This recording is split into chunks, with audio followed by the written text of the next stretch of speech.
بسم اللہ الرحمن الرحیم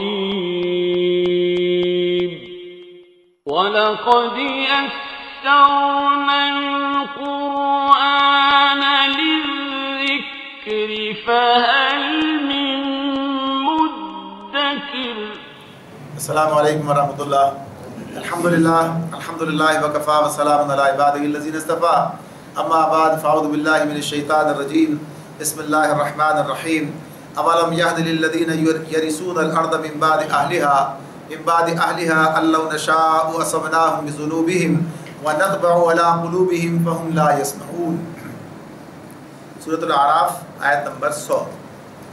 بسم اللہ رب العالمین فرماتے ہیں، اور کیا ان لوگوں کو جو سابق اہل زمین کے بعد زمین کے وارث ہوتے ہیں اس امر واقعی نے کچھ سبق نہ دیا کہ اگر ہم چاہیں تو ان کے قصوروں پر انہیں پکڑ سکتے ہیں، مگر وہ سبق آموز حقائق سے تغافل برتتے ہیں اور ہم ان کے دلوں پر مہر لگا دیتے ہیں، پھر وہ کچھ نہیں سنتے۔ یہ وہی بات کا تسلسل ہے جس میں پچھلی والی پر بات جہاں مکمل ہوئی تھی، اس میں یہ بات تھی کہ کیا لوگ بے خوف ہو گئے کہ اب یہ کام نہیں ہو سکتا؟ بھائی یہ تو پچھلوں کے ساتھ ہوا تھا، ہمارے ساتھ نہیں ہوگا۔ اور جو لوگ غلط راستے پر جا رہے ہوتے ہیں وہ یہی سمجھتے ہیں ان سے یہ غلطی ہوئی، انہوں نے یہ کام کیا۔ ایک تو عذاب کو نہیں سمجھتے کہ عذاب ہے، اللہ کی پکڑ ہے، جیسا کہ عام انفرادی طور پر جو صورتحال آج کل سامنے آتی ہے کہ جس طرح سے ایک گرتا ہے، دوسرا گرتا ہے، تیسرا اس کی جگہ لیتا ہے، تو ہر بات کا آنے والا پچھلے والے سے سبق نہیں سیکھتا کہ یہ اس کے ساتھ ہوا ہے، یہ اس کی کرسی کتنی مضبوط تھی اور اس کا کے پاس کتنی اکثریت تھی، اس کے پاس کیا تھا، یعنی ہر ایک کے پاس کیا کیا کچھ تھا، اس کے باوجود پھر یہ معاملات اس طرح ہو گئے۔ تو یہ ساری چیزیں بعد والے اس سے سبق سیکھیں اور اپنے معاملات کو ٹھیک کریں۔ عام طور پر ایسا ہو نہیں پاتا اور یہ سمجھتے ہیں ان سے یہ غلطی ہوئی، ہم سے نہیں ہوگی، اور ان کے ساتھ یہ معاملات تھے، کمزوری تھے، ہمارے ساتھ نہیں ہوگی۔ یعنی یہ شیطان ہے جو انہیں اس دھوکے میں ڈالتا ہے اور انہیں بھی بالآخر تباہی کی طرف لے جاتا ہے۔ اب یہاں اللہ تعالیٰ یہ بات کہتے ہیں کہ کیا ان لوگوں کو جو سابق اہل زمین کے بعد زمین کے وارث ہوتے ہیں اس امر واقعی نے کچھ سبق نہیں دیا؟ کہ اگر یہ جو امر واقعی سے مراد کیا ہے، جو کچھ ان کے ساتھ ہوا تھا پہلے والوں کے ساتھ، کیا اب ان کے ساتھ نہیں ہو سکتا؟ ان کے ساتھ بھی ہو سکتا، اب ان کے قصوروں پر انہیں بھی پکڑ سکتے ہیں۔ تو ہونا تو یہی چاہیے کہ ایک دور کے بعد جب دوسرے دور کی قوم آتی ہے اور اسی مقام پر اسی جگہ پر ہوتی ہے جہاں پر وہ پہلے والی تھی، تو اگر وہ تھوڑی سی بھی عقل سے کام لے تو دیکھے سوچ سکتی ہے کہ جس جگہ پر پہلے کچھ لوگ داد عیش دے رہے تھے اور مزے کر رہے تھے، جن کا گویا کہ یہ جھنڈا یہاں لہرا رہا تھا اور جن کے سارے گویا کہ یہ طاقت اور سب کے وہی مرکز بنے ہوئے تھے، اور بالآخر کیا ہوا کہ آج وہ سب چیزیں ان کے لیے باقی نہیں ہے اور یہ جگہ آج تمہارے حوالے کر دی گئی ہے ان سے لے کر۔ تو اگر یہ سبق سیکھ لیا جائے تو معاملات ٹھیک ہو جائے۔ اللہ تعالیٰ یہی بات بتاتے ہیں ان قصوں کو بیان کر کے کہ اگلا گرا تو پچھلا ہوشیار ہو جائے اور اپنے معاملے کو ٹھیک کر لے۔ لیکن ہوتا کیا ہے کہ وہ اس سے سبق نہیں لیتے، تو پھر نتیجہ یہ نکلتا ہے کہ اللہ تعالیٰ ان کے دلوں پر مہر لگا دیتے ہیں، پھر وہ کچھ نہیں سنتے۔ یعنی جب تاریخ کے سے اور یعنی جو عبرتناک مظاہر ان سے کوئی شخص سبق حاصل نہیں کرتا تو پھر اللہ تعالیٰ بھی انہیں اس طرف جانے کے لیے چھوڑ دیتا ہے۔ یعنی جو حقیقت کو دیکھ کر بھی پہچاننے کے لیے تیار نہیں ہے، اس سے سبق سیکھنے کے لیے تیار نہیں ہے، تو ٹھیک ہے وہ بھگت کر ہی سمجھے گا۔ جیسے کہتے ہیں نا، جب تک یہ بھگتیں گے نہیں اس وقت تک بات ان کی سمجھ میں نہیں آئے گی۔ جب خود بھگتتے ہیں اپنے تجربے میں آتی ہے تو اللہ تعالیٰ ان کے دلوں پر مہر لگا دیتے ہیں، اب وہ کچھ نہیں سنتے۔ اب انہیں لاکھ آپ سمجھائیں، لاکھ باتیں بتائیں، لیکن ہر بات کی ایک تعبیر ان کے پاس ہوتی ہے، ہر بات کی ایک گویا جواب ان کے پاس ہوتا ہے، ایسا ان کے ساتھ ہمارے ساتھ نہیں ہوگا۔ تو یہ وہی کیفیت ہے کہ دل پر مہر لگ گئی اور بات اپنی یعنی سننے کے لیے سمجھنے کے لیے تیار نہیں ہے۔ تلک القرآن نقص علیک من انبائها ولقد جاءتهم رسلهم بالبينات فما كانوا ليؤمنوا بما كذبوا من قبل كذلك يطبع الله على قلوب الكافرين۔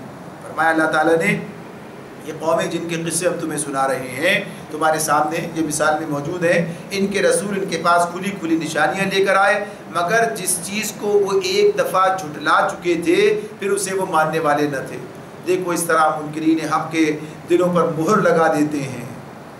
ہم نے ان میں سے وما وجدنا لأکثرہم من عہد وإن وجدنا اکثرہم لفاسقین، دیکھ ہم نے ان میں سے اکثر میں کوئی پاس عہد نہ پایا بلکہ اکثر کو فاسق ہی پایا۔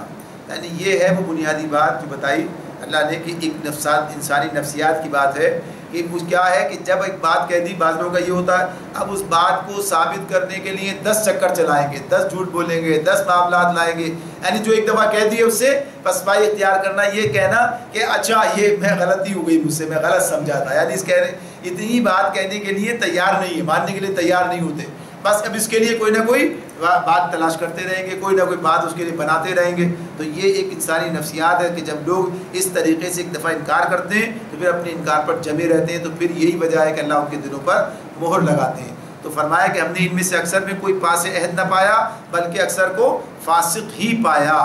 تو یہ اسی اعتبار سے ہے کہ ایک عہد تو جو اللہ تعالیٰ سے کر رکھا ہے سب نے کیا ہوا، یعنی آغاز میں جو تھا اس کی بات بھی ہے، اور پھر ویسے بھی یعنی انسان جن عہد کے ساتھ پابند ہے اور دنیا کے اندر معاملات کے اعتبار سے جو معاشی طور پر معاشرتی طور پر تمام چیزیں انسانوں کے ایک دوسرے کے ساتھ میں ہیں، تو اس سارے معاملات کے اندر وہ ہمیشہ اس کی وعدہ خلافی کرتے ہیں، اسے توڑتے ہوئے معاشرے سے سب کچھ لینے کے لیے تیار ہے، دینے کے لیے کچھ تیار نہیں ہے. یعنی ہر چیز کا معاملہ کیا ہوتا ہے؟ لینا اور دینا. جب انسان لیتا ہے تو اس کا کام دینا بھی ہے، جب کوئی فائدہ اٹھاتا ہے تو فائدہ پہنچانا بھی ہے.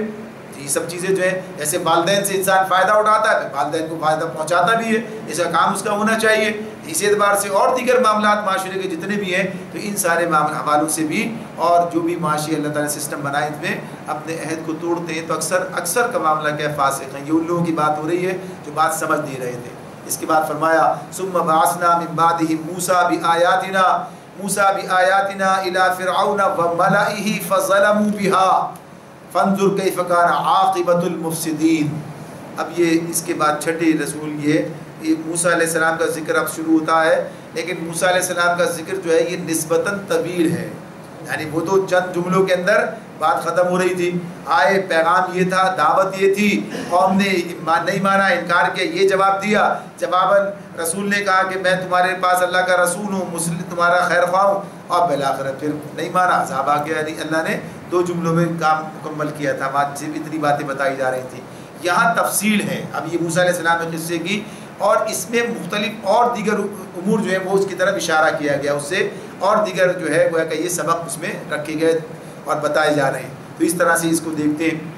اس کی تفصیل میں فرمایا پھر ان قوموں کے بعد یعنی جن کا ذکر ابھی یہ گزرا، ثم بعثنا من بعدہم، ان سب کے بعد ہم نے موسیٰ کو اپنی نشانیوں کے ساتھ فرعون اور اس کی قوم کے سرداروں کے پاس بھیجا، مگر انہوں نے بھی ہماری نشانیوں کے ساتھ ظلم کیا. بس دیکھو کہ ان مفسدوں کا کیا انجام ہوا، ان مفسدوں کا کیا انجام ہوا. دیکھو تو یہ اس کے بعد آئے گی بات کہ کیا انجام ہوا. تو اب سامنے ہمارے اب قصہ اللہ تعالیٰ مزید بتاتے ہیں کہ درمیان میں کیا کیا ہوتا رہا جن سے تمہیں سبق سیکھنا ہے. اب یہاں موسیٰ علیہ السلام کو اللہ تعالیٰ نے نشانیوں کے ساتھ بھیجا ہے. یہ صرف ایک فرعون کے پاس نہیں، فرعون وملئہ یعنی اس کے بھی سردار جو قوم کے ہیں ان کے ساتھ سب کی طرف بھیجا تھا. تو اب یہ نشانیوں کے ساتھ ظلم کیا. تو یہ نشانیاں کیا ہیں جو موسیٰ علیہ السلام نے ان کے سامنے رکھی. موسیٰ علیہ السلام جو نشانیاں انہیں دکھائیں، ان نشانیوں کا جواب انہوں نے کیا دیا؟ جادوگر ہے، جادو کہہ دیا اسے، یعنی گویا جادو کہہ کر اس کا انکار کر دیا. تو یہ کیا ہے؟ ظلم ہے یہ. یعنی حقیقت کو سمجھنے کے لیے پہچاننے کے باوجود بھی تیار نہیں ہوئے بلکہ اس کا انکار کر دیا، اس پر الزام رکھ دیا، یعنی حقیقت کو جھوٹ قرار دے دیا، اسے جو معجزے کو جادو قرار دے دیا. تو یہ ظلم ہے اس کے ساتھ میں. اللہ تعالیٰ کہتے ہیں دیکھو بس دیکھو ان مفسدوں کا کیا انجام ہوا. فانظر کیف کان عاقبۃ المفسدین. تو اب ان مفسدین کا ذکر جو ہے کچھ سامنے آتا ہے. فرمایا وقال یا موسیٰ فرعون انی رسول من رب العالمین. موسیٰ علیہ السلام نے کہا فرعون کے پاس جب پہنچے تو کہا کہ اے فرعون، یا فرعون انی رسول من رب العالمین، کہ میں کائنات کے مالک کی طرف سے، رب العالمین کی طرف سے بھیجا ہوا آیا ہوں، یعنی میں اس کا رسول ہوں، رب العالمین کا اس کی طرف سے بھیجا ہوا آیا ہوں. حقیق علی اللہ اقول علی اللہ الا الحق قد جئتکم ببینۃ من ربکم فارسل معی بنی اسرائیل. بس میرا منصب یہی ہے کہ اللہ کا نام لے کر کوئی بات حق کے سوا نہ کہوں. میں تم لوگوں کے پاس تمہارے رب کی طرف سے سری دلیل ماموریت لے کر آیا ہوں، لہذا تو بنی اسرائیل کو میرے ساتھ بھیج دے. اب یہ موسیٰ علیہ السلام فرعون کے پاس ہے. اب یہ قصہ بھی ہمارے پاس ہمارے سامنے قرآن مجید کے مختلف مقامات پر آتا ہے، اور سب سے طویل قصہ یہی بیان کیا گیا ہے، یعنی مختلف انداز سے اللہ نے موسیٰ علیہ السلام کا ذکر کیا، ان کے اور فرعون کا یہ سارے معاملات سامنے رکھے۔ اب کہیں کوئی پہلو اس کا سامنے رکھا گیا، کہیں دوسرا پہلو رکھا گیا، تو اور بات وہی ہے کہ کہیں ایک سبق دیا جا رہا ہے، کہیں دوسری بات ہے، کہیں تکرار کر کے اور احساس دلایا جا رہا ہے یا ہمت بندائی جا رہی ہے۔ تو اس طرح سے اس مقام پر اللہ تعالیٰ نے وہ سب تذکرہ نہیں کیا ہے کہ جب نبوت ملی ہے اور کیا ہوا ہے، فرعون کے پاس جانے سے پہلے کیا بات تھی اور پھر کیا ہدایات دی ہیں، بلکہ براہ راست جو ہے فرعون کے پاس پہنچ گئے، وہاں سے اللہ نے ذکر اس مقام پر شروع کیا۔ تو اس مقام پر انہیں براہ راست بات کی ہے کہ میں رب العالمین کی طرف سے اس کا نمائندہ ہوں، اس کا رسول ہوں اور تمہاری طرف آیا ہوں۔ اور ظاہر سی بات ہے کہ میں جس منصب پر ہوں، ویسے بھی بات یہی ہے کہ میں جھوٹ بولنے کا کوئی جواز نہیں ہے، لیکن جس منصب پر میں ہوں، یعنی یہ کہ اللہ کی طرف سے یہ منصب ہے اور اس پر جو ہے اللہ کی طرف منسوب کر کے میں کوئی بات حق کے سوا کہوں، ایسا نہیں ہوں۔ جو بات کہہ رہا ہوں یہ اللہ کی طرف سے ہے، یعنی اس اعتبار سے رسول کی بات جو بھی ہوتی ہے وہ اللہ کی طرف سے ہی ہوتی ہے۔ جیسے نبی کریم صلی اللہ علیہ وسلم کے بارے میں اللہ تعالیٰ نے کہا وَمَا يَنطِقُ عَنِ الْهَوَىٰ إِنْ هُوَ إِلَّا وَحْيٌ يُوحَىٰ، کہ وہ اپنی خواہش نفس سے بات نہیں کرتے بلکہ جو وحی ان کی طرف کی جاتی ہے وہی بیان کرتے ہیں، یعنی دین کے جو احکامات تمہارے سامنے رکھتے ہیں وہ سارے کے سارے من جانب اللہ ہیں۔ تو ایسے ہی اب جو یہ مطالبہ میں تمہارے سامنے رکھ رہا ہوں، موسیٰ علیہ السلام کہہ رہے ہیں، تو گویا یہ اللہ کی طرف سے ہے، تو میں تمہارے پاس تمہارے رب کی طرف سے صریح دلیل معموریت دے کر آیا ہوں کہ میں رسول ہوں اللہ کا، بس تم کیا کرو، بنی اسرائیل کو میرے ساتھ بھیج دو۔ اب یہ بات یہاں پر سامنے رہے کہ موسیٰ علیہ السلام بھی اسی طرح سے جیسا کہ دوسرے انبیاء آپ پیغام لے کر آتے ہیں، پہلا پیغام کیا ہوتا ہے، لوگوں کو حق کی طرف بلانا ہوتا ہے، حق کی طرف دعوت ہوتی ہے، پھر اسی کے ساتھ ساتھ جو برائی ہوتی ہے اس برائی کے خلاف بھی بات کر رہے ہوتے ہیں۔ تو اب یہ یہاں پر اللہ تعالیٰ نے براہ راست جو ہے دوسرے حصے کی بات کی ہے، جیسے لوط علیہ السلام کی بات کی تھی اپنی قوم سے، تو کیا بات کی تھی، تم وہ فحش کام کرتے ہو، یعنی یہاں سے بات کا آغاز کیا تھا، اللہ کی طرف بلانے کی وہ بات جو اس طرح اس مقام پر سامنے نہیں آ رہی ہے۔ حالانکہ جب کہا کہ تم مسرفین ہو تو اس کا مطلب یہ ہے کہ ہر معاملے میں اسراف کر رہے ہو، ہر معاملے میں حد سے تجاوز کیا ہے، مشرک بھی تھے، شرک بھی کر رہے تھے۔ تو غرض یہ کہ یہاں پر تو کسی مقام پر دونوں پہلو بیان کیے جاتے ہیں ایک ساتھ، اور کسی مقام پر ایک ایک پہلو الگ الگ کر کے بھی بیان کیا جاتا ہے۔ تو یہاں پر وہ بات کہتے ہیں کہ میں یہ جو ہے میں رسول بنا کر بھیجا گیا ہوں، تمہارے پاس آیا ہوں، اب تم بنی اسرائیل کو میرے ساتھ بھیج دو۔ تو دو کام ان کے والے تھے، دو باتیں تھیں جو انہوں نے فرعون کے سامنے رکھی تھی۔ ایک بات تو یہی تھی کہ وہ جو ہے اسلام اختیار یعنی شرک کو چھوڑ کر اور توحید کو قبول کر لے، اسلام کو قبول کر لے، ایمان لے آئے۔ تو ایک دعوت تو ایمان کی ہے، اس کو اللہ نے خود دوسرے مقامات بیان بھی کیا ہے کہ جاؤ اس کے پاس، شاید کہ وہ ہدایت اختیار کرے، اس سے نرمی سے بات کرنا، ساری باتیں اللہ نے ہمارے سامنے رکھی ہیں، دوسرے مقامات پر آتی ہیں۔ لیکن یہاں پر اس کا دوسرا پہلو ہی سامنے رکھا، وہ کیا، فَأَرْسِلْ مَعِيَ بنی اسرائیل، میرے ساتھ بنی اسرائیل کو بھیج دے، یعنی جس قوم کو تو نے غلام بنا کر رکھا ہوا ہے اس کو اپنے پنجہ ظلم سے رہا کر دے اور انہیں میرے حوالے کر دے تاکہ وہ اسے لے کر چلے جائیں۔ تو یہ یہاں پر یہ بات پہلے کرتے ہیں۔ پھر کہتے ہیں قال ان كنت جئت بآية فأت بها ان كنت من الصادقين، فرعون نے کہا اگر کوئی نشانی تو لے کر آیا ہے اور اپنے دعوے میں سچا ہے تو اسے پیش کر، یعنی کوئی تمہارے پاس ہے کوئی، جیسے کہا تھا انہوں نے کہا قد جئتكم ببينة من ربكم، میں تم لوگوں کے پاس تمہارے رب کی طرف سے صریح دلیل معمولیت لے کر آیا ہوں۔ یہ بات موسیٰ علیہ السلام خود کہہ چکے ہیں۔ تو اب ظاہر سی بات ہے ایک فرد اکیلا کھڑا ہے، اس کے ساتھ بس اس کا بھائی ہے، اور وہ پوری ایک ایسے سلطنت کے مالک کو گویا کہیے کہ بادشاہ کو چیلنج کر رہا ہے کہ جس کی سلطنت اتنی وسعت رکھتی ہے اور اس کے اقتدار کا معاملہ کتنا بڑا وسیع ہے۔ تو یہ سب چیزیں سامنے آتی ہیں کہ کیا چیز اللہ نے اسے عطا کر رکھی تھی اور پھر اس کی نافرمانی کس درجے کی تھی۔ تو اب وہ کہتا ہے کہ لاؤ کوئی دلیل ہے، کیا ہے تمہارے پاس؟ فَأَلْقَىٰ عَصَاهُ فَإِذَا هِيَ ثُعْبَانٌ مُّبِينٌ وَنَزَعَ يَدَهُ فَإِذَا هِيَ بَيْضَاءُ لِلنَّاظِرِينَ، موسیٰ نے اپنا عصا پھینکا اور یکایک وہ ایک جیتا جاگتا اژدہا تھا، اس نے اپنی جیب سے ہاتھ نکالا اور سب دیکھنے والوں کے سامنے وہ چمک رہا تھا۔ یہ دو معجزات تھے جو اللہ تعالیٰ نے موسیٰ علیہ السلام کو دیے، اور یہ ان کے لیے دلیل معمولیت تھے، یعنی کہ یہ اللہ کے رسول ہیں، یہ اللہ تعالیٰ کی طرف سے معمور کیے گئے ہیں، تو گویا یہ ان کے لیے معمولیت کی سند یا اس کی علامت تھی۔ تو یہ معجزات اس حیثیت سے دیے گئے تھے۔ یہ ذکر ہے سورۃ طٰہٰ کے اندر جہاں پر انہیں رسول بنایا اللہ نے اور پھر بھیجا، اور پھر یہ اس موقع پر انہیں بتایا کہ کیا تمہارے ہاتھ میں لاٹھی ہے پھینکو، اور پھر وہ ان کے سامنے اژدہا بنی۔ تو یہ معاملہ اس اعتبار سے سامنے آتا ہے کہ یہ معجزہ ہے جو کہ پہلے مرحلے میں ہی موسیٰ علیہ السلام کو دے دیا گیا ہے۔ اچھا، یہ اللہ کا نظام ہے، اللہ تعالیٰ کا الگ الگ سسٹم ہے، الگ طریقہ ہے کہ کہ کس مقام پر کیا کام کرنا ہے، اللہ ہی جانتے ہیں، اس کی حکمت ہے. تو یہاں مانگنے سے پہلے ہی دے دیا، یعنی پہلے سے ہی ساتھ بھیجا ہے، ساتھ دے کر بھیجا ہے کہ یہ لے کر جاؤ. ایسے ہی عیسیٰ علیہ السلام کا معاملہ ہمارے سامنے آتا ہے، تو اللہ نے انہیں جو معجزات دیے تو وہ بھی انہیں دے کر بھیجا ہے کہ وہ لے کر اس معجزے کے ان کے سامنے آئے، بنی اسرائیل کے سامنے، اور کہتے ہیں انہیں کہ میں یہ کرتا ہوں، یہ کرتا ہوں، یہ کرتا ہوں، سب اللہ کی طرف سے. یعنی کہتے ہیں نا کہ میں پرندے کو مٹی کا پرندہ مجسمہ بناتا ہوں، پھر پھونکتا ہوں، اللہ کے حکم سے پرندہ بن جاتا ہے، مردے کو نکالتا ہوں اور کوڑی کو ٹھیک کر دیتا ہوں. یہ ساری باتیں وہ کہہ رہے ہیں، اور اس کے بعد کہتے ہیں یہ میری دلیل معمولیت ہے. اب یہ اس بات کو پیش کرتے ہیں، تو اللہ نے ان کے ساتھ ہی معجزات رکھے. دیکھیے معجزے کا انکار نہیں ہے، جیسے اپنے سورۃ الانعام میں پڑھا، بار بار یہ نشانیاں مانگتے، بار بار نشانیاں مانگتے، لیکن اللہ تعالیٰ کہتے ہیں ہم جو ایسی کوئی نشانی جو ایسی مانگ رہے تھے وہ نہیں دے رہے. تو اس کا مطلب یہ نہیں ہے کہ معجزات ہوتے نہیں ہیں یا دیے نہیں جاتے ہیں یا ان کا وجود نہیں ہے. اللہ تعالیٰ جس چیز کو چاہتا ہے، جیسے قرآن کو ان کے سامنے معجزہ بنا کر رکھا ہے، ان کے سامنے اللہ نے کہا یہی معجزہ ہے تمہارے لیے، یہ بات ہے، تو اس پر غور کرو، اس جیسی بات بنا کر لے کر آؤ. تو اللہ ایسا ہی معجزہ جو ہے آخری نبی کو دے رہے ہیں، آخری رسول کو، کہ جس کے بعد کوئی رسول نہیں ہے. تو یہ جیتا جاگتا آج بھی موجود ہے. موسیٰ علیہ السلام کو اگر عصا دیا تھا تو موسیٰ علیہ السلام کے ساتھ ہی ختم ہو گیا وہ، یعنی وہ معجزہ ان کے ساتھ ہی باقی، عصا تو باقی رہا لیکن عصا میں وہ اثر باقی نہ رہا موسیٰ علیہ السلام کے بعد. تو یہ بات اس اعتبار سے کہ اللہ کا اپنا نظام ہے، اس اعتبار سے کام کرتا ہے. تو یہ بات کہ کسی معجزات کا یکسر انکار کر دینا یہ ایک جدا بات ہے، اور یہ کہ معجزات کے حوالے سے پھر اور مزید اضافی طور پر کچھ پیدا کر دینا یہ بھی ایک دوسری بات ہے، یعنی کچھ مبالغے کے معاملہ.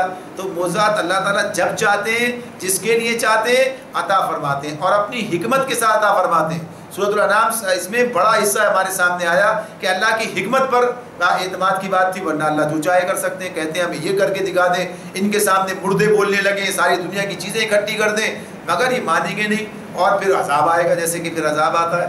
تو اس حوالے سے وہ معاملہ الگ ہے، یہ معاملہ الگ ہے. تو اس میں جو لوگ معجزات کا انکار کرتے ہیں ان کے سامنے یہ بات واضح یہاں اس مقام پر جس طرح بیان کی جا رہی ہے کہ اللہ تعالیٰ کے اپنے اختیار میں یہ چیز موجود ہے کہ وہ جب چاہے کائنات کے اس سسٹم میں تبدیلی پیدا کر کے کسی بھی چیز کو تبدیل کر سکتا ہے. یعنی اس طرح سے لاٹھی کا اسدہ بن جانا، یعنی یہ اب یہ کہ کوئی نظر بندی ہے، یہ جادو تو نہیں ہے، یہ یعنی یہ تو واقعتاً ایسا ہو جاتا ہے، واقعتاً نہیں ہے، یعنی یہ حقیقت میں ایسا ہوتا ہے، اور وہ ہاتھ کا چمکتا ہوا نکلنا. تو یہ اللہ رب العالمین کی طرف سے یہ بہرحال ایک انتظام ہے، اور چونکہ اللہ تعالیٰ سارا نظام چلا رہا ہے اور جب چاہتا ہے اس کے اندر تبدیلی کرتا ہے، کر سکتا ہے، یعنی اس کا اختیار جاری و ساری ہے. ایسا نہیں کہ اس کا اختیار ختم ہو گیا. اگر کوئی یہ سمجھ لے کہ اللہ تعالیٰ نے کائنات چلا کر چھوڑ دی، اب اسے کوئی اختیار نہیں، اب تو ہمیشہ ایسا ہی ہوگا جیسے بنا دیا ہے نظام، تو ایسا نہیں ہوتا. اللہ تعالیٰ تبدیل کر دیتا ہے. کتنی چیزیں ہمارے سامنے آتی ہیں. آگ نے ابراہیم علیہ السلام کو جلانے سے انکار کر دیا. اللہ نے کہا یا نار کونی بردم و سلاما علی ابراہیم. اللہ نے جب یہ کہہ دیا تو آگ ان کے لیے ٹھنڈی ہو گئی. یعنی معاملہ اپنی جگہ پر موجود ہے اس اعتبار سے. تو یہ اللہ کا اپنا معاملہ ہے کہ کب وہ کیا چیز کس اعتبار سے وہ دکھا رہا ہوتا ہے. تو یہ اسی طرح کی چیزیں، تو یہ معجزات بھی یہاں پر اسی طرح دکھا دیے گئے. تو آگے فرماتے ہیں قال الملأ من قوم فرعون ان هذا لساحر علیم.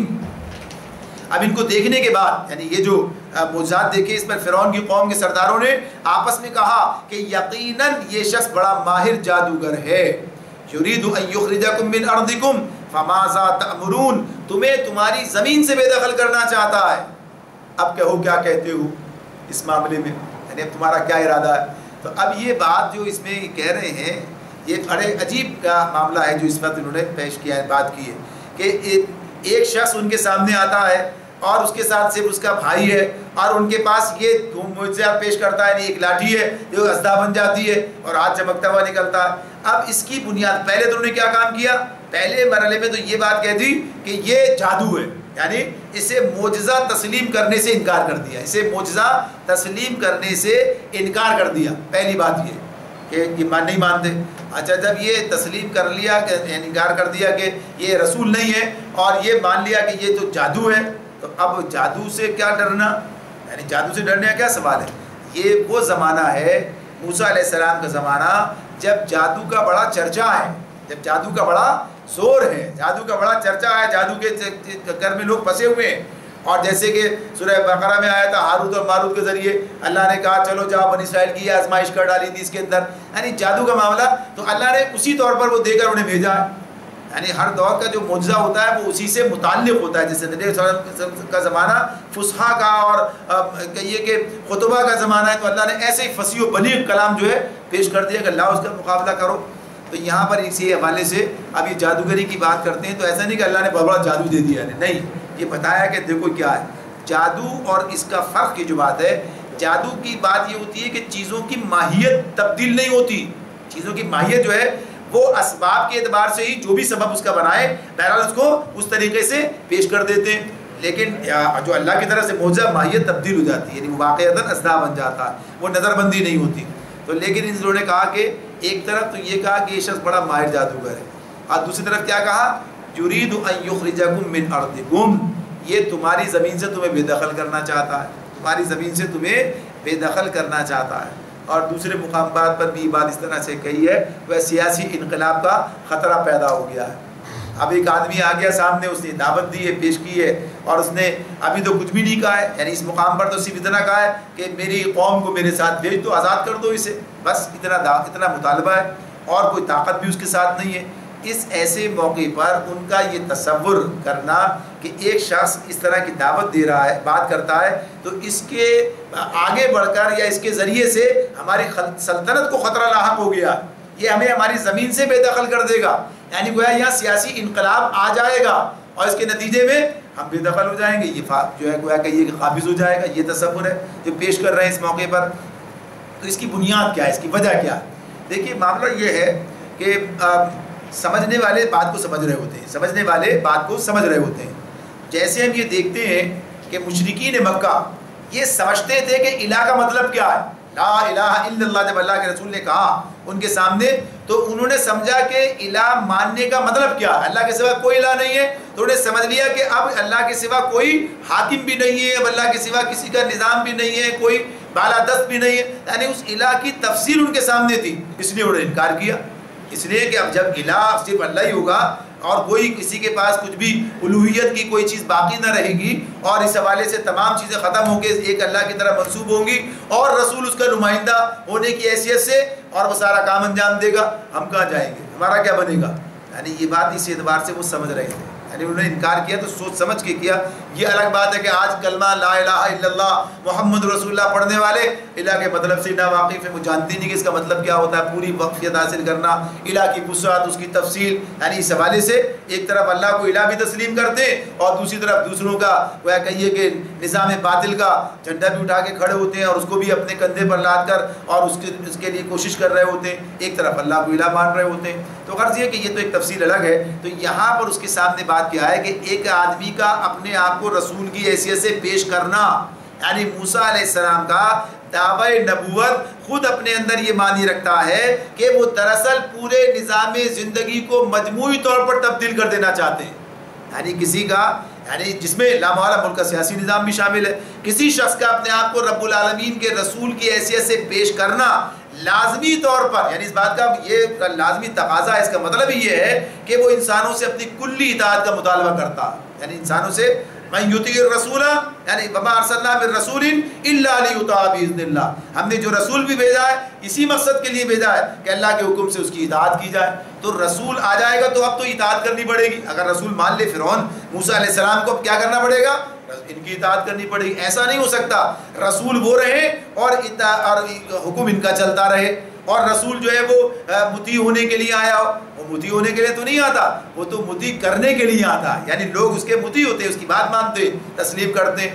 یہ الگ بات ہے کہ آج پھر وہی معاملہ ہے کہ رسول کو رسول مانے لیکن اس کی اطاعت کرنے کے لیے تیار نہ ہو، اطاعت دوسروں کی کریں، یعنی اس کی نافرمانی کریں، اور اس کے مقابلے پر جو کہیے کہ دوسروں کی بالادستی کو تسلیم کر لیں، ان کے نظام کو قبول کر لیں. شریعت کی بالادستی نہیں بلکہ نظام باطل کی بالادستی کے لیے سب کچھ کریں، اسے قبول بھی کریں. شریعت اگر کہیے کہ مغلوب ہے اور رسول کی بات جو ہے وہ نہیں چلتی ہے معاشرے میں، اس کے باوجود بھی کوئی فرق نہیں پڑتا ہے. مسلمان کے کہیے اس کے کان پر جوں نہیں ریمتی ہے. تو یہاں یہ بات کہ اگر دعوی نبوت تسلیم کیا ہے، کسی کو رسول مانا ہے، تو رسول ماننے کا مطلب ہی ہے کہ اب اس کی لامحالہ اطاعت کرنی پڑے گی۔ تو یہ بات وہ سمجھتے تھے، یہ بات وہ جانتے تھے کہ یہ موسیٰ علیہ السلام جو دعوت لے کر کھڑے ہیں، یہ جو بات کہہ رہے ہیں، اس کا مطلب کیا ہے، اور اگر یہ بات چل گئی تو اس کا نتیجہ کیا نکلے گا، یہ بات چل گئی تو اس کا نتیجہ کیا نکلے گا۔ اور یہ بات بھی اسے بھی اندازہ تھا، موسیٰ علیہ السلام کی شخصیت کے حوالے سے دیکھ لیں، اور شخصیت کی بات تو اپنی جگہ پر ہے۔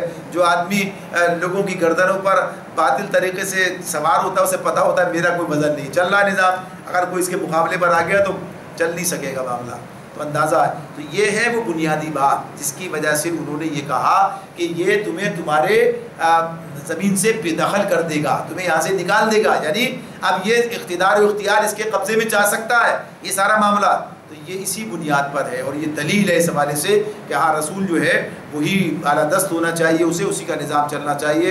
پھر وہ کہتے ہیں اب کیا خیال ہے اس کا، کیسے مقابلہ کیا جائے، ماننے کے لیے تو تیار نہیں ہے، تب مقابلہ کیسے کیا جائے؟ تو مقابلہ کرنے کا طریقہ کیا ہے، ان کے رسول ہونے کی حیثیت کو مشکوک کر دو، یعنی اصل معاملہ یہ رسول بھائی نہیں مانتے جاؤ، ایسے کام نہیں چلے گا، یہ آپ نہیں مانتے، یہ مان لیں گے، دوسرے مان لیں گے۔ اب سارا جو معاملہ ہے سب جو چل رہا ہے، یعنی مقابلہ کس بات کا ہے، اب ان کے رسول ہونے کی حیثیت کو مشکوک بنا دو، اب انہیں رسول نہیں جادوگر قرار دو، اور ان کے معجزات کو جادو کا جو ہے نتیجہ قرار دو۔ تو کیا کہتے ہیں، قالوا ارجہ واخاہ وارسل فی المدائن حاشرین یاتوک بکل ساحر علیم، یعنی اب یہ کہتے ہیں اس معاملے میں مشورہ کر کے ان سب نے فرعون کو مشورہ دیا کہ اسے اور اس کے بھائی کو انتظار میں رکھیے، اور تمام شہروں میں ہرکارے بھیج دیجئے کہ ہر ماہر فن جادوگر کو آپ کے پاس لے آئیں۔ وجاء السحرۃ فرعون قالوا انا لنا لاجرا ان كنا نحن الغالبین، چنانچہ جادوگر فرعون کے پاس آ گئے، یعنی سب جمع کر لیے گئے، اور روایات میں تو پتہ نہیں کتنی لاکھوں کی تعداد بیان کر دی جاتی ہے اور کیا کچھ بیان ہوتا ہے۔ بہرحال جادوگر وہاں پر آ گئے مقابلہ کرنے، اور ظاہر سی بات ہے اب یہ تو جان پہ بن گئی ہے، اقتدار پر بن جانا جان پہ بن جانے سے بڑی چیز ہوتی ہے۔ جو اقتدار کے رسیاں ہیں ان کے اقتدار پر کوئی ضرب آ جائے تو گویا جان پر بننے سے زیادہ بڑی بات ہے۔ تو معاملہ ایسا ہو گیا، اب کیا جتنے طاقت ہے لے کر میدان میں آ جاؤ، یہ سب ان کے ڈائلاگ جو ہیں، یہ مکالمے ان کے آگے ہمارے سامنے آئیں گے، جو مکالمے یہ کہتے ہیں کہ سب میں آج ایکا کر کے آ جاؤ، آج غالب جو رہا وہی پھر بچے گا، یعنی ساری باتیں کرتے ہیں اس طرح کی جو ان کے ساتھ۔ تو یہاں پر یہ کیا کہتے ہیں، اب یہ تو جادوگر فرعون کے پاس آ گئے، انہوں نے کہا اگر ہم غالب رہے تو ہمیں اس کا صلہ تو ضرور ملے گا۔ قالوا ان لنا لاجرا ان كنا نحن الغالبین، اگر ہم غالب رہے تو ہمیں اس کا صلہ تو ضرور ملے گا۔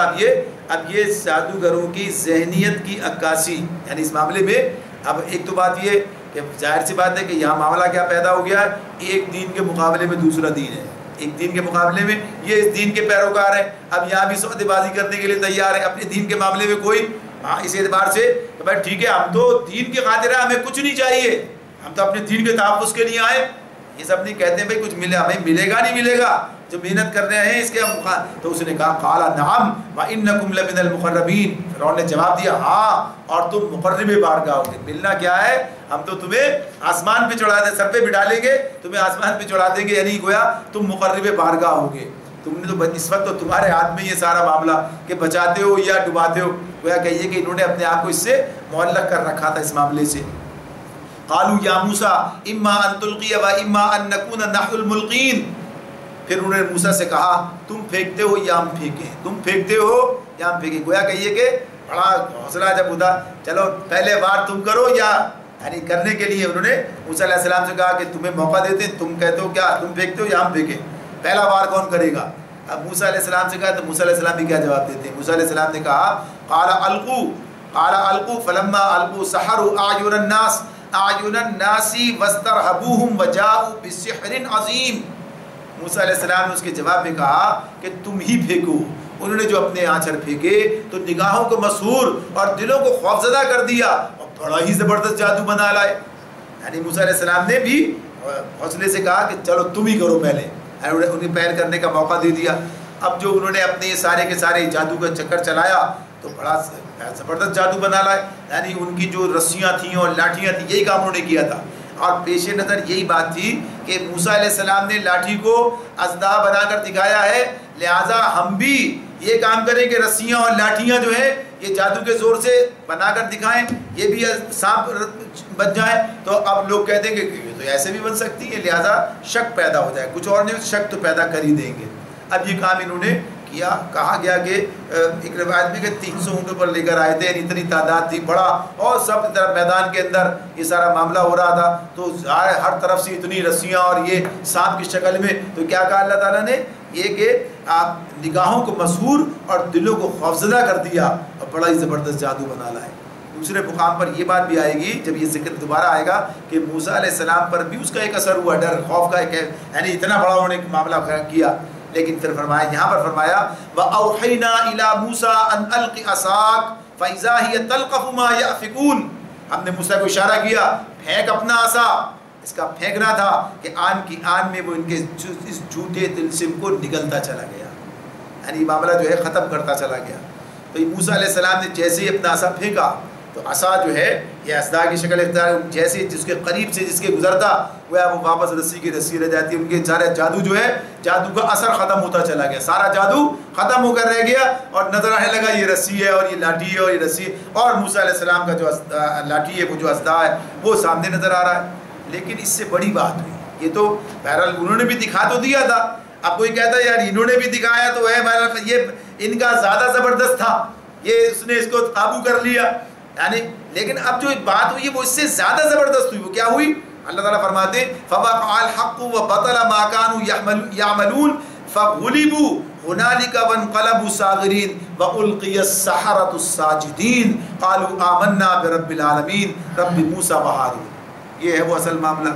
اللہ تعالیٰ پہلے تو کہتے ہیں اس طرح جو حق تھا وہ حق ثابت ہوا، اور جو کچھ انہوں نے بنا رکھا تھا وہ باطل ہو کر رہ گیا۔ فرعون اور اس کے ساتھی میدان مقابلہ میں مغلوب ہوئے اور فتح مند ہونے کے بجائے الٹے ذلیل ہو گئے، اور جادوگروں کا حال یہ ہوا کہ گویا کسی چیز نے اندر سے انہیں سجدے میں گرا دیا۔ وَأُلْقِيَ السَّحَرَةُ وَأُلْقِيَ السَّحَرَةُ سَاجِدِينَ، کہ جادو کسی چیز نے اندر سے انہیں سجدے میں گرا دیا، کہنے لگے ہم نے مان لیا رب العالمین کو، اس رب کو جسے موسیٰ اور ہارون مانتے ہیں۔ یعنی ایک طرف تو پہلے ہی معاملہ ہو گیا کہ ان کا جادو سارا کا سارا دھرا رہ گیا، یہ سارا معاملہ ظاہر سی بات ہے کہ مغلوب ہو گئے، اور یہ جو فرعون اس کے ساتھی جو مقابلہ کرنے کے لیے آئے تھے ذلیل، یہ اصل تو یہ تھے، یہ تو ان کا ہتھیار تھے، یہ تو ان کے لیے انہوں نے ذریعہ بنایا تھا اس کو، تو اصل مقابلے میں تو وہ لوگ تھے، لہٰذا وہ ذلیل ہوئے۔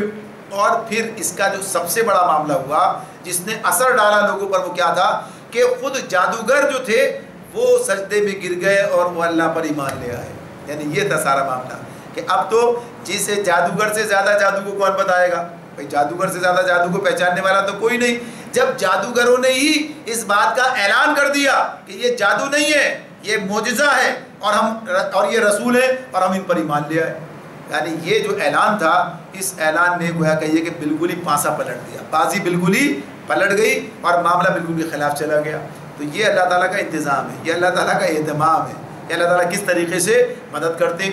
سارے لوگوں کو جمع کیا خود انہوں نے، یعنی سارے لوگوں کو جمع کیا لاکھوں کی تعداد میں، اور یہ بات ہے جب بات ہو رہی ہے آگے آئے گی بات یہ کہ کون سا جشن کا دن، یعنی سب کی چھٹی، سارے لوگ جمع ہیں اور سارا مجمع پورا جمع کر کے اور پوری دنیا کو دکھا رہے ہیں دیکھو کیا، تو باطل خود یہ اہتمام کر رہا ہے کہ رسول کی دعوت ساری دنیا تک پہنچانے کا انتظام خود کر رہا ہے۔ ایسے مشرکین مکہ بھی کام کرتے تھے، جب کوئی مکے میں آتا خود پہلے سے پہنچ جاتے، جا کے بتاتے یہاں ایک ایسا آدمی ہے اور اس طرح کرتا، اور یعنی خود وہ پروپیگنڈا جو کوئی نہیں کر سکتا تھا کر کے، اور آپ کے بارے میں لوگوں کو اطلاع کرتے کہ ہاں اب لوگ خود ہی جس کے پاس عقل ہوتی ہے آپ کی بات سنتا، یا کم سے کم پتہ چل جاتا کہ ہاں ایسا شخص موجود ہے، ورنہ کون جا کے بتاتا، کون سے ذریعہ تھا جس سے لوگوں کو سب باتیں پتہ چلتی۔ تو یہاں انہوں نے خود کیا، اور اب جو سب سے بڑا اس کا ذریعہ بن گیا وہ کیا بنا کہ اب جو ہے یہ لوگ ایمان لے آئے جادوگر، اور انہوں نے اعلان کر دیا کہ ہم نے رب العالمین کو مان لیا، اس پر ایمان لے آئے، اور وہی رب جو رب موسیٰ اور ہارون اور موسیٰ کا رب ہے۔ قال فرعون آمنتم به قبل ان آذن لكم ان هذا لمکر مکرتموه في المدینہ لتخرجوا منها اهلها فسوف تعلمون۔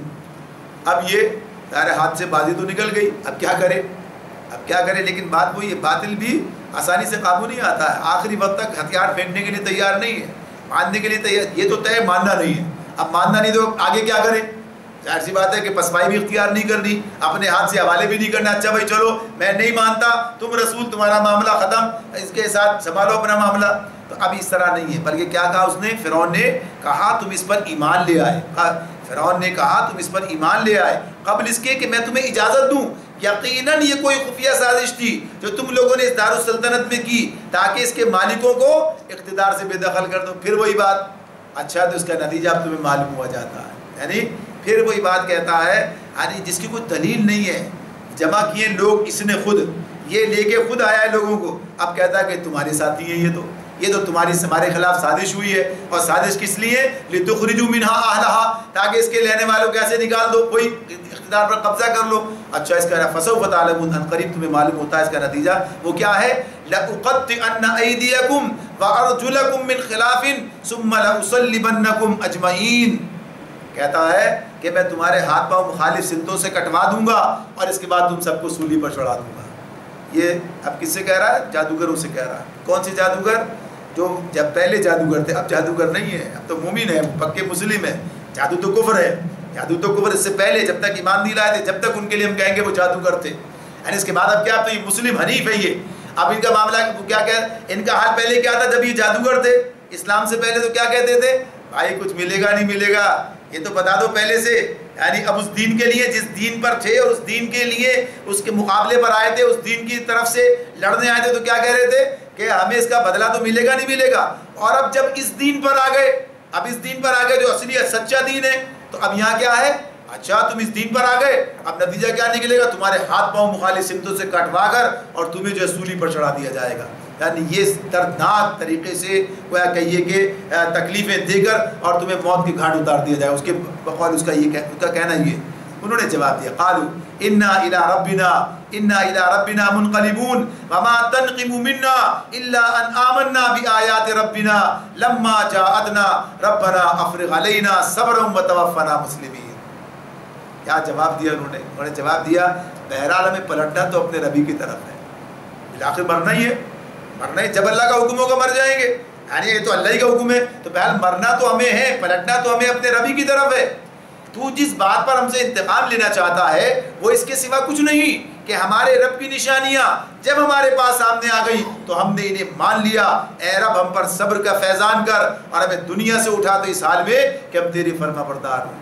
کیا کردار ہے، کیا شان ہے، یعنی اس موقع پر اب دنیا دیکھ رہی ہے، ساری دنیا دیکھ رہی ہے، سب کے سامنے کی بات ہے کہ یہ لوگ جو ابھی ان کا حال یہ تھا، اب ان کا حال کیا بن گیا ہے کہ انہیں گویا کہیے کہ دردناک طریقے سے اور سولی پر چڑھانے کی بات ہو رہی ہے، ہاتھ پیر مخالف سمتوں سے کٹوا کر اور سولی پر چڑھانے کی بات ہے، تو اس کے جواب بھی نہیں کہتے بھائی تھوڑا سا موقع مولات، یہ کیا کر رہے ہو، ہم نے کون سا ایسا کام کیا، یعنی کچھ نہیں، کہتے ہیں ٹھیک ہے کوئی بات نہیں، پتہ ہے انہیں اس کا نتیجہ یہ نکلنا ہے، یعنی اپنے ایمان پر ثابت قدمی دکھا رہے ہیں اور کہتے ہیں کہ دو چیزیں اس کے اندر سامنے، ایک تو بات یہی کہ پلٹنا تو اپنے ربی کی طرف جانا ہے، رب کی تو کیا کرے گا، یار بس میں کیا ہے، انسان تو بالآخر اپنے رب کی طرف، موت کیا ہے، موت تو اللہ سے ملنے کا ذریعہ، ہمیں تو اپنے رب کی طرف پلٹ کے جانا ہے، اور جب اللہ کا فیصلہ ہوگا، اور تو جس بات پر ہم سے انتقام لینا چاہتا ہے کیا بات ہے، تو یہ واضح کر رہے ہیں کوئی جرم نہیں ہے، کوئی کسی کے ساتھ زیادتی نہیں ہے، کوئی حق تلفی نہیں ہے، کوئی ہم نے ایسا کام نہیں، بلکہ ہم نے کام کیا کیا ہے، صرف بات یہ جب ہمارے رب کی نشانیاں ہمارے سامنے آ گئی تو ہم نے انہیں مان لیا، بس اتنی سی بات ہے۔ یہ دنیا سن رہی ہے اس بات کو، دنیا کے سامنے یہ ساری بات آ رہی ہے، لوگ کہہ رہے ہیں کہ جب رب کی نشانیاں سامنے آ جائیں تو انہیں ماننا ہوتا ہے، انہیں مان لینا چاہیے، لہذا ماننے کے لیے تیار مان گئے، اور اے ہمارے رب ہم پر صبر کا فیضان کر، صبر کا فیضان کر، افرغ علینا، ہمیں صبر سے ڈھانپ دے، یعنی کس بنیاد کیا ہے یہ، یعنی ہم ڈٹے رہیں، جمے رہیں۔ اب یہ نہیں صبر کا مطلب یہاں یہ بھی اپنی جگہ پر یہ بھی ہے کہ بہرحال اس کو برداشت کرنا، تکلیف ہوگی، مصیبت ہے، بلکہ کیا ڈٹے اور جمے رہنا پہلے مرحلے میں، یہ یعنی اتنی بڑی آزمائش ایسی آ گئی ہے اب یہ، اب کہیں پائے سواد میں کوئی لغزش نہ آ جائے، اب قدم ڈگمگا نہ جائیں، یعنی موت کو سامنے دیکھ کر کتنے لوگ کھڑے رہتے ہیں، بڑی بات ہے نا، موت کو سامنے دیکھ کر اور اس طریقے سے ثابت قدمی دکھانا اور پسپائی اختیار نہ کرنا، یہ بڑی ہمت کا کام ہے، بغیر اللہ کی مدد کے ممکن نہیں، تو اللہ سے کہتے ہیں ہمیں ثابت قدم رکھ، ہمیں جو ہے ہم پر صبر کا فیضان فرما، اور ہمیں وَتَوَفَّنَا مُسْلِمِينَ، ہمیں دنیا سے اٹھا اس حال میں کہ مسلم ہو، بے شک ہم مسلم رہنا چاہتے ہیں، مرنے کے لیے ہم تیار، وَتَوَفَّنَا مُسْلِمِينَ، تو معاملہ کیا ہے، ہم اپنی جان کو اپنے ایمان پر قربان کر دیں گے، لیکن اپنے جان بچانے کے لیے اپنا ایمان نہیں چھوڑیں گے۔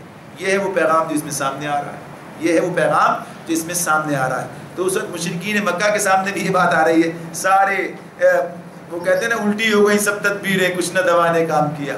تو یہ سارے کے سارے تمہارے جتنے سازش, کچھ بھی کوئی نہیں چلے گی, اور بالآخر ثابت جو فتح جس کی ہونی ہے وہ حق کی ہونی ہے. جیسے تمہارے سامنے یہ, اور ایسے ایسے اسے جو کہ یہ فداکار ملیں گے حق کے راستے میں, حق کو ایسے ایسے لوگ ملیں گے جو اس طرح سے اس کے راستے میں قربانیاں دیں گے. کیا اس کے اندر ابھی تو کوئی دعوت کا نہ میدان سجا ہے, نہ کوئی معاملہ ہے, نہ موسیٰ علیہ السلام ان کے پاس پہنچے, نہ تعلیم, نہ تربیت. اللہ نے کیا شان, کس درجے کا ایمان ان کے اندر پیدا کر دیا, کیا چیز اس کے اندر ڈال دی کہ ایسے ایمان لائیں.